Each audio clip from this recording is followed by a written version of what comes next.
Bonjour à tous. Aujourd'hui, je vais vous parler du jugement. De nombreuses fois, il m'a été dit de ne pas juger, de ne jamais juger les autres.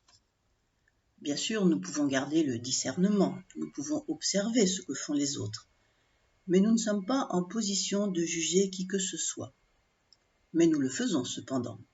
En fait, nous passons notre temps à nous comparer les uns aux autres, alors que nous sommes en fait incomparables. Chacun est unique et avance dans la vie à sa façon, à sa manière et à sa vitesse. Lorsque nous projetons sur eux notre manière de voir les choses en fait, c'est comme cela que l'on juge. C'est une projection de nous-mêmes. De la même façon, il ne faut pas se juger pour ce que nous faisons. Parce que juger signifie émettre un jugement moral, fait intervenir les notions de bien, de mal, selon la hauteur de notre conscience. Ce que nous pouvons faire, c'est observer ce que nous faisons, ce que nous disons, ce que nous écrivons. Et la question est, quelles sont les conséquences que cela aura pour nous et pour eux. Le jugement s'appuie sur les notions de bien et de mal, alors qu'il est bien plus profitable, souhaitable, de penser en termes de positif et de négatif. En fait, nous sommes sur Terre pour expérimenter et nous avons face à nous une longue suite d'essais et d'erreurs. Alors je dis bien erreurs et non pas fautes. Pour avancer, pour progresser, la notion de faute doit être remplacée par celle d'erreur.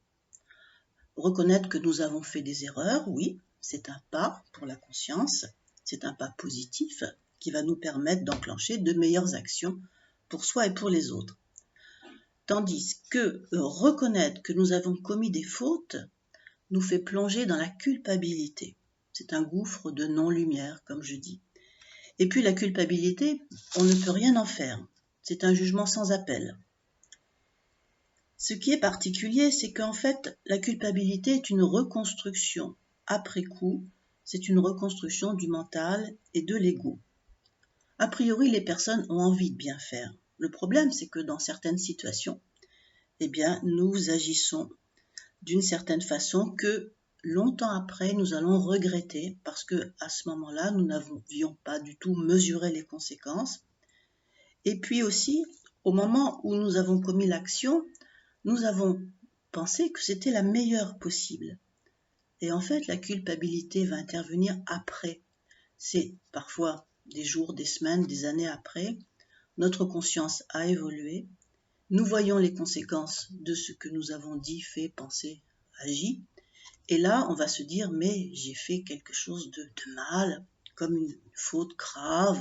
Et à ce moment-là, la culpabilité nous tombe dessus.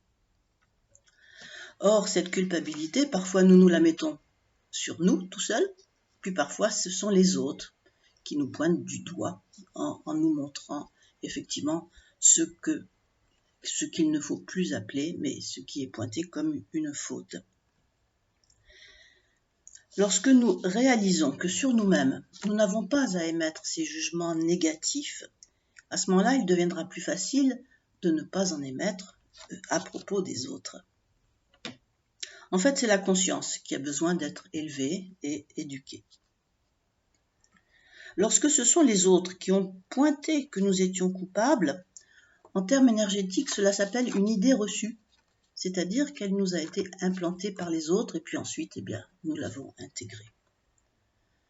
Je rappelle que la première culpabilité de l'homme remonte à l'idée fausse, pour moi, du péché originel. L'idée du péché originel, à mon avis, est une construction religieuse fausse. Parce qu'un jour, j'ai reçu cette petite phrase texto, complètement ridicule le péché originel qui aurait eu lieu sur Terre à un moment précis. Et la communication suivante m'expliquait un petit peu plus. Le péché originel est différent de la chute qui est un mouvement du haut vers le bas. L'énergie de l'univers descend perpétuellement dans la matière.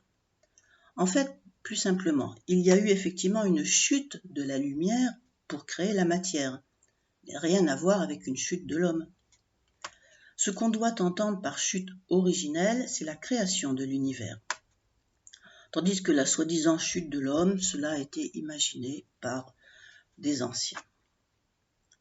Encore un texte. Abstenez-vous de juger et de porter des jugements négatifs, car tout ce qui est contribue au tout qui est Dieu et qui est vous. Cet extrait insiste donc sur l'idée essentielle d'unité entre les hommes, unité entre nous et la création, unité entre nous et l'esprit créateur. En fait, nous sommes tous liés, bien plus que ce que nous imaginons. C'est l'ego qui nous explique, nous raconte, nous fait comprendre qu'on est tout seul dans notre coin. Encore un texte. Les humains jugent sans arrêt du haut de leurs petits 2 mètres. Qui sont-ils par rapport aux immensités infinies de l'espace? Dans ce texte, il y a la problématique de la connaissance. Nous imaginons avoir la connaissance, alors que nous en sommes bien loin. Cette fois, c'est notre orgueil qui nous le fait comprendre. Encore un texte. Que personne ne dise du mal de l'autre. C'est un jugement qui vous abaisse. En fait, lorsqu'on juge quelqu'un, on s'imagine être supérieur à l'autre et en le rabaissant, on s'imagine monter sur un piédestal et être supérieur. De nouveau, c'est l'orgueil qui se pointe. Et pour finir, voici 2 très beaux textes. Le Père aime pareillement chacun de ses enfants, chacune de ses créatures. Admettez l'égalité de fond. Nul n'est supérieur à un autre. Tous sont des parties de la création et de l'amour divin. Accueillez en vous le temple sacré qui honore toute vie. Aimez-vous comme jamais. Bâtissez un monde nouveau où chacun trouvera sa place. Vous êtes tous complémentaires et vous ne le savez pas, occupés à vous juger et à vous comparer les uns les autres. Quelle tristesse et quelle fâcheuse manie. Remplacez le jugement par l'amour. Et enfin, un dernier texte. Sais-tu bien ce que signifie aimer? Bon là, cette fois, les guides me tutoient, enfin les guides. C'est élever l'autre à tes yeux et à ses yeux. C'est le louer pour ce qu'il est, ce qu'il fait, ce qu'il dit. Chacun est une merveille du Père. Chacun est unique. Loué soit Dieu pour tant de diversité. Ne vois-tu pas qu'aucun visage n'est pareil à un autre?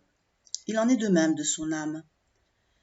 Chacun est une splendeur. Chacun garde un trésor au fond de lui, même si les apparences sont parfois trompeuses. Effectivement, notre jugement porte forcément sur les apparences.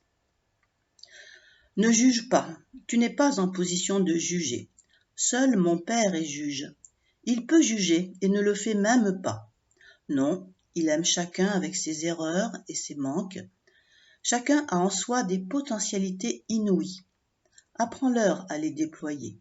Chacun ne se rend pas compte à quel point il est grand. Chaque enfant compte aux yeux de son Père. Vous aussi, déployez vos potentialités et que le Père vous bénisse.